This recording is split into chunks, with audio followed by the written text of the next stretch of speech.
Remember, brother, sister. సోదరి సోదరుడు ఇది వినండి. Once you are in this message. ఒక్కసారి మీరు ఈ వర్తమానంలోకి వచ్చినాక. And you receive the Holy Ghost. మరి నువ్వు పరిశుద్ధాత్మను పొందుకున్న తర్వాత. Let no devil tell you that you are a sinner. ఏ దయ్యము కూడా మీతో ఇలాగూ చెప్పనివ్వకండి మీరు పాపులని చెప్పి. When he sees you, ఆయన నిన్ను చూసినప్పుడు he sees you perfect. ఆయన నిన్ను పరిపూర్ణుడిగా చూస్తాడు. If you have those thoughts of your previous life coming back to you, ఒకవేళ గనుక నీ పాత జీవితంలోని కూర్చిన విషయాలు ఆ పాత ఆలోచనలు మళ్ళా తిరిగి అవి నీకు వస్తున్నాయి అనుకో, and they come to disturb you, అవి వచ్చింది ఎందుకంటే నిన్ను డిస్టర్బ్ చేయడానికి. say, get out, devil. ఇలా చెప్పు, దయ్యమా వెళ్ళిపో.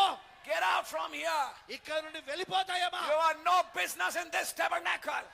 ఈ మందిరములో నీకు ఎలాంటి పని లేదు. I am a new creation. నేను ఇప్పుడు ఒక కొత్త సృష్టిని. I am perfect. నేను ఇప్పుడు పరిపూర్ణుణ్ణి. I am justified. నేను ఇప్పుడు నీతిమంతునిగా చేయబడ్డాను. I am getting ready to go in the rapture. మరి నేను ఎత్తబడిలోనికి సిద్ధపడుతున్నాను వెళ్ళిపోవడానికి.